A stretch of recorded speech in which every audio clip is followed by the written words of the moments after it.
అందరూ వచ్చిందా? వచ్చారు సార్. ఏమండి, ఇది మందు తీసుకుంటే ముసలివాళ్ళు కాలేజీ దగ్గర పోజులు కొడతారు, పెళ్లి చేయమని కుక్కబట్టి ఏడిస్తారు. ఒకటే ముసలివాడు ఇక్కడికి రండి. వచ్చిందా? ఈ మందు తీసుకుంటే నాకు పిల్లనిస్తారా? కట్టము కూడా ఇస్తారయ్యా. నర్స్, ఈయనకి మన ఇంజక్షన్ ఒకటి గుచ్చుకో. ఇస్తున్నా సార్. అమ్మా, అచ్చో కింద పడ్డాడు సార్. మందు ఇప్పుడే పని చేస్తాడు. నర్స్, నువ్వు జాగ్రత్త. లేచి నిన్ను పట్టుకుంటాడు. కళ్ళు తేలేశాడు.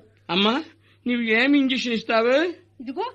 ఆడాడా, ఇది చెడిపోయిన పెన్సిల్ ఇంజక్షన్ అమ్మా. రియాక్షన్ వచ్చింది. అందుకో, నీళ్ళు అందుకో.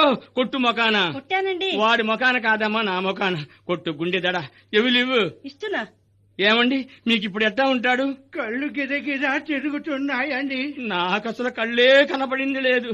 ఒక మనిషి నలుగురిలా కనపడుతున్నాడు. నాకు 8 మందిలా కనపడుతున్నారయ్యా. పొద్దున్న ఏమి టిఫిన్ చేస్తావు?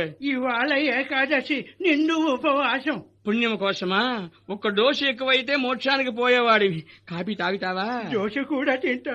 ఆసుపత్రి మొత్తం తిను, నువ్వు బతుకు. నర్సు, తెప్పించు. ఉన్నాయండి, ఇస్తున్నా.